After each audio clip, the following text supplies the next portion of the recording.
Assalamualaikum warahmatullahi wabarakatuh. Selamat berjumpa kembali dengan saya, Dr. Awan Kustradiarto, untuk menyampaikan materi tentang perilaku konsumen. Baik, sesi kali ini agak sedikit beda, ya. Saya gunakan untuk menyampaikan sesi tentang bagaimana sih perilaku konsumen di ekonomi baru yang sering disebut sebagai stay at home economy. Ini saya pikir penting dibaca karena ini usia perilaku konsumen di era ekonomi baru ini agak panjang, ya, karena menyangkut menyangkut perilaku baru, ya. Perilaku baru akan menumbuhkan atau menciptakan perilaku konsumen yang baru juga, ya, yang sering disebut dengan stay at home economic. Baik, saudara sekalian, yuk kita mulai. Nah, bisa kita lihat di sini, ya, apa itu the fall and the rise, ya, apa yang yang fall dan apa yang rise di dalam stay home economic. Bisa kita lihat di sini, ya, saya akan coba main data di sini. Nah, yang fall, ya, ini bisa kita lihat di sini, yaitu hotel, ya, hotel dan tourism. Saya sudah mewawancarai, karena kebetulan saya juga tinggal di kota pariwisata, sehingga saya bisa merasakan betul bagaimana fallnya hotel and tourism, ya. Airlines itu penerbangan juga, ya,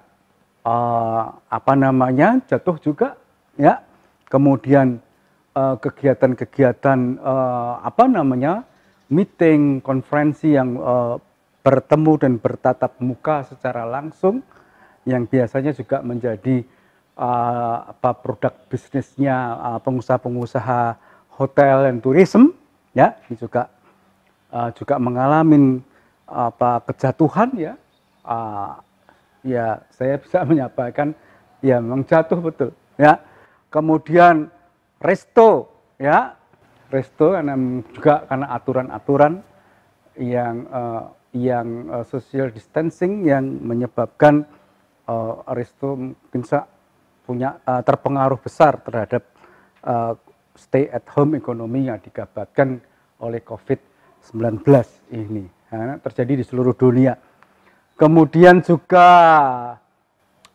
sinema, industri sinema, ya, bioskop ini juga remuk juga, ya.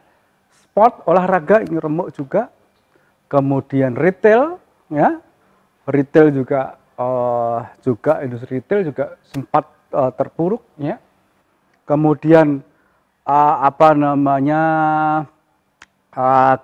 consumer elektronik, ya, seperti cucian, ya, laundry, ya, dan sebagainya. Otomotif, ya, turun drastis. Kemudian industri bahan bakar, ya, baik minyak maupun gas, ya, dan industri properti, ya, properti juga orang kemudian mulai mikir juga, ya. Nah, ada yang high dan ada yang moderat, ya. Nah, saudara sekalian, ini situasi tentang yang melatar belakangi apa yang disebut dengan stay at home economic itu seperti ini. Nah, tapi juga ada yang kemudian tumbuh, ya. Ada yang kemudian tumbuh. Apa yang tumbuh? Ini dari yang moderat sampai yang tinggi. Kita lihat dulu, ya.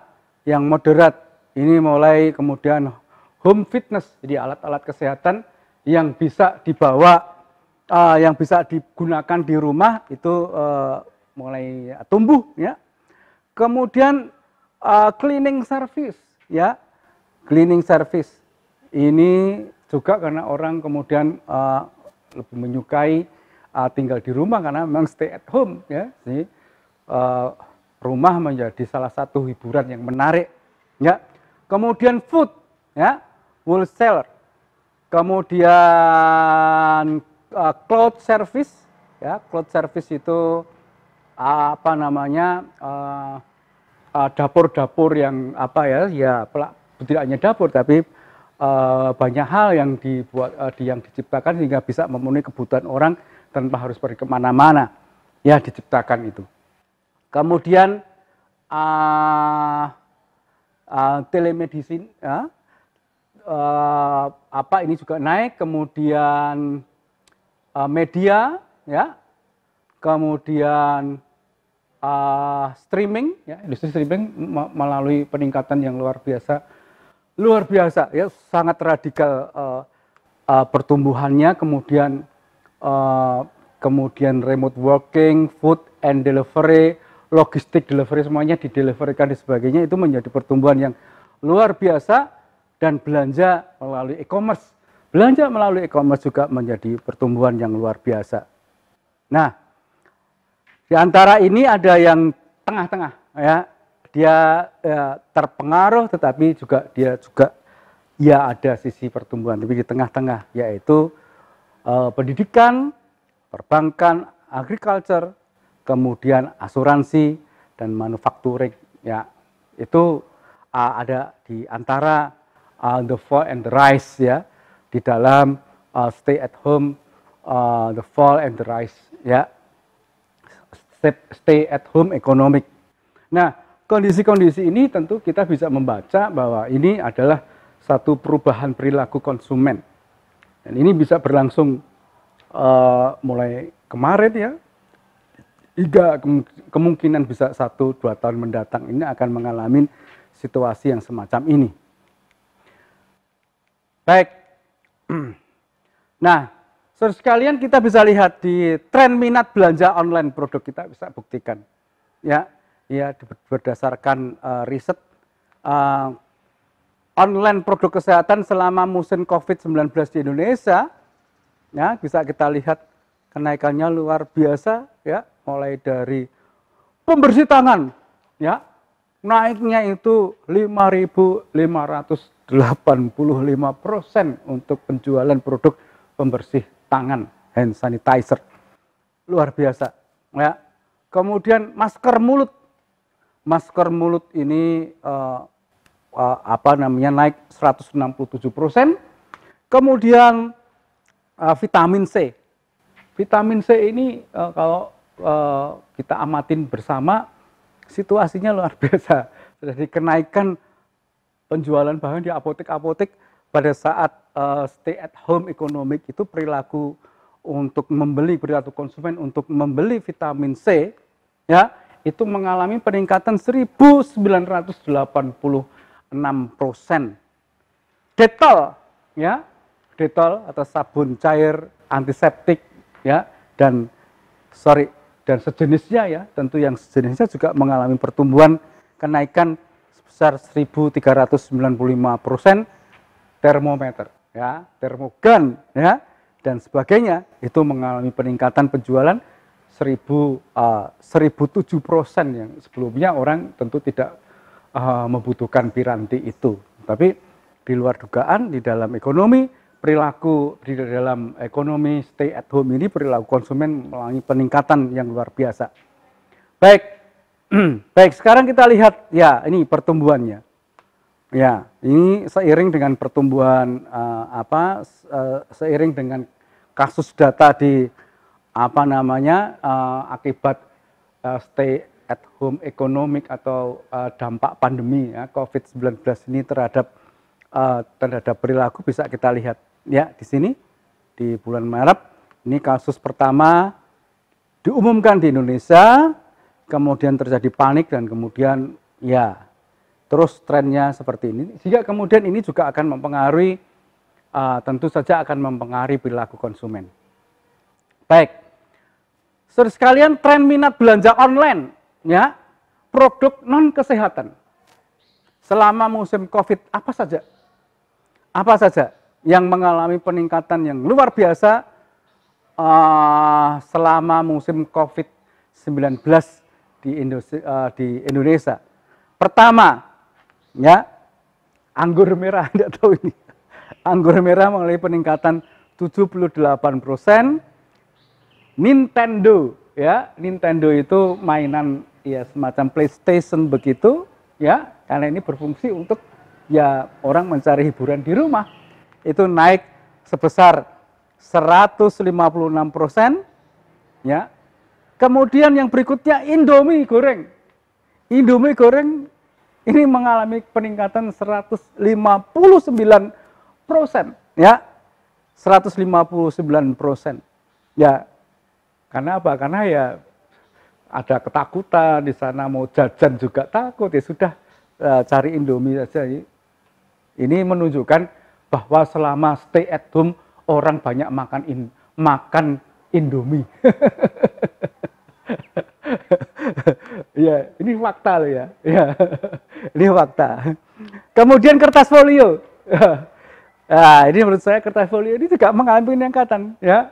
Nggak tahu kenapa, tetapi bisa jadi karena ya kertas folio itu digunakan untuk ya kesibukan, menggambar, apa sajalah digambar. Kemudian membuat apa namanya origami, lipat-lipatan untuk ngajarin anaknya.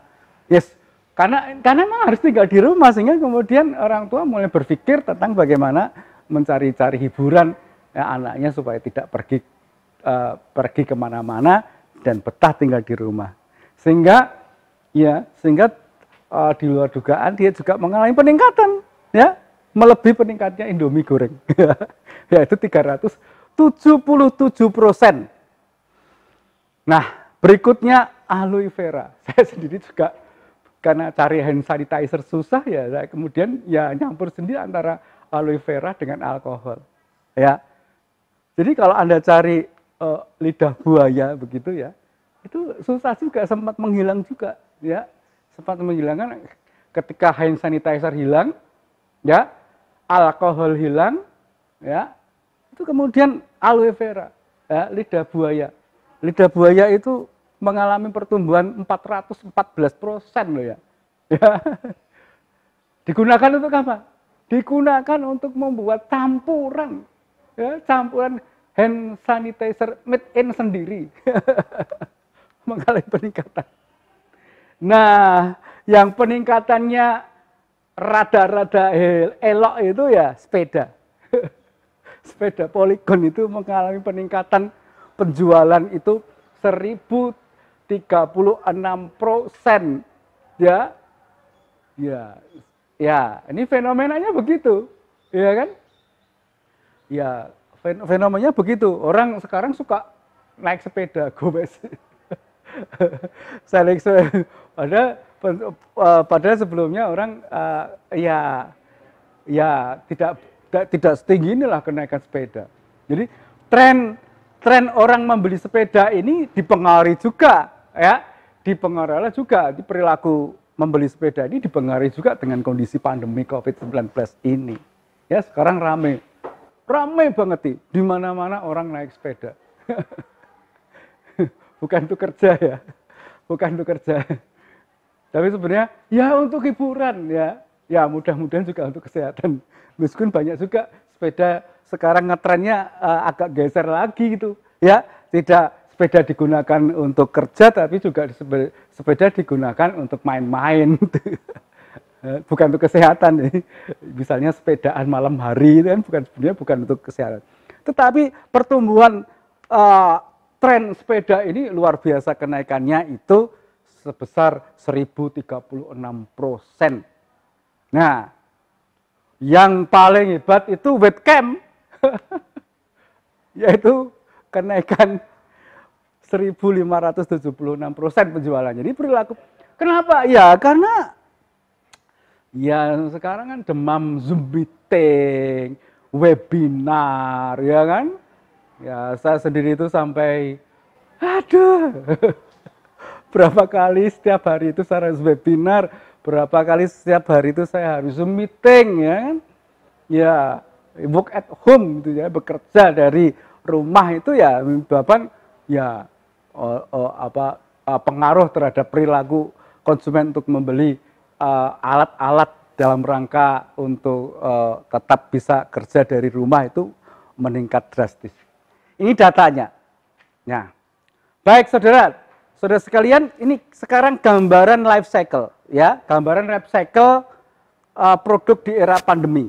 Ya, kita bisa lihat, ya, produk life cycle itu ada introduction, ya, atau masa embryonik, ada growth atau masa tumbuh, ada maturity dan or stabilization atau masa kedewasaan dan masa stabil, dan kemudian masa decline, ya, decline bisa kita lihat ya. Mudah-mudahan ini terus decline ya, sehingga yang kemudian muncul baru lagi di sini itu sudah tidak lagi seperti ini ya, ini sudah masa decline, tumbuh ekonomi baru yang berdasarkan pendekatan era baru, new era. Ini mudah-mudahan bisa mulai ditumbuhkan.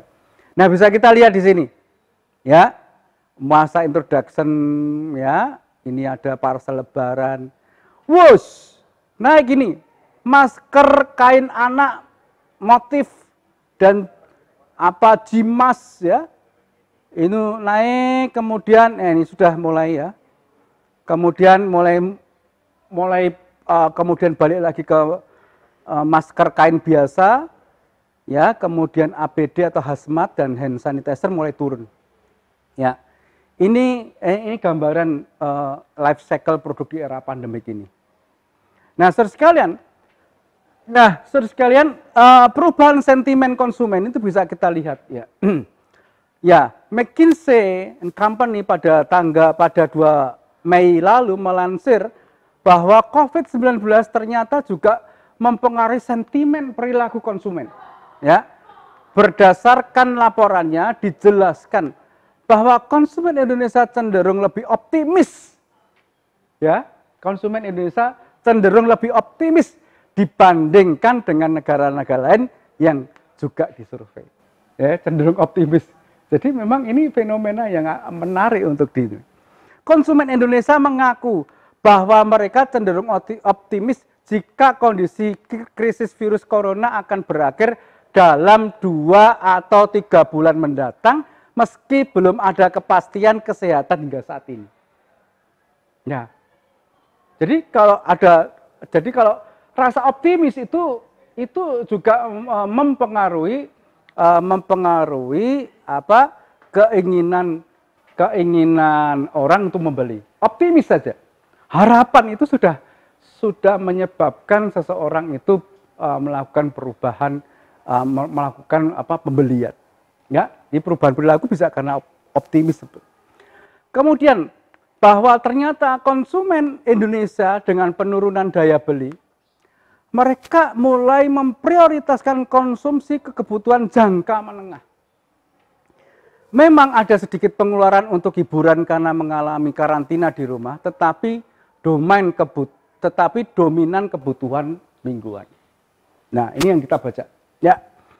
Berikutnya, selain itu, berdasarkan survei pula terungkap bahwa transaksi jual beli yang dilakukan konsumen Indonesia mulai banyak dilakukan secara online. Ya. Nah, sekarang tumbuh Pak Jamur ya. Pak Jamur ya, apa saja secara online. Langkah ini realistis mengingat untuk keluar rumah dan berbelanja ke pusat keramaian cukup berisiko. Yang berikutnya, meski diliputi kekhawatiran tentang kesehatan dan keamanan, konsumen Indonesia masih terus berusaha untuk bisa menjalani sehari-hari dengan aktivitas dan kegiatan. Ya, baik. Nah, saudara sekalian, itu analisa perilaku konsumen di era sekarang ini ya, di era stay at home economic ya. Stay at home economic itu ternyata mempengaruhi perubahan perilaku konsumen. Mudah-mudahan sesi ini juga menarik, memberikan pemahaman atau pengetahuan kita terhadap pentingnya membaca perilaku konsumen. Ya, perubahan lingkungan tentu saja sangat mempengaruhi perubahan perilaku konsumen. Jadi perilaku konsumen itu memang sangat dipengaruhi dengan hal yang sifatnya multidimensi. Ya, sehingga kemudian sering dikatakan bahwa perilaku konsumen seseorang itu sangat sulit ditebak ya, karena sangat sensitif terhadap perubahan-perubahan baik lingkungan internal maupun lingkungan eksternal. Mudah-mudahan bermanfaat ya. Terima kasih. Assalamualaikum warahmatullahi wabarakatuh.